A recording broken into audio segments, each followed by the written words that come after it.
সম্পর্কে অবশ্যই আপনার মূল্যবান মতামত কমেন্টে জানাবেন।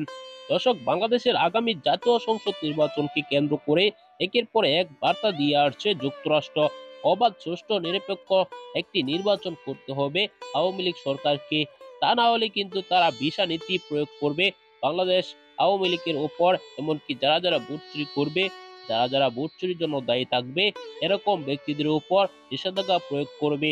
এরই ধারাবাহিকতায় কিন্তু মার্কিন রাষ্ট্রদূত পিটার হাস বাংলাদেশে সব দলের সাথে একের পর এক বৈঠক করছেন। পিটার হাস সবচেয়ে বেশি বৈঠক করেছেন বিএনপি নেতাদের সাথে।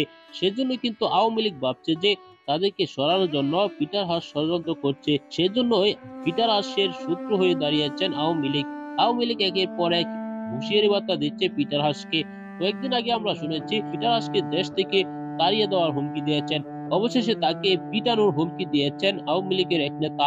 দর্শক, এসব বিষয় নিয়ে যুক্তরাষ্ট্র অবশ্যই মুখ খুলবে। অবশ্যই পরবর্তীতে জানা যাবে। আগামীকালকেই এসব বিষয় নিয়ে একটি তথ্য জানা যাবে। অবশ্যই আগামীকালকে সকল নিউজগুলো পেতে চ্যানেলটিকে সাবস্ক্রাইব করে পাশে থাকা বেল বাটনটি অন করে দিবেন। ভিডিওতে একটি লাইক দিয়ে শেয়ার করে দিবেন। এই মুহূর্তে বিদায় নিচ্ছি। দেখা হবে পরবর্তী কোনো ভিডিওতে। আসসালামু আলাইকুম।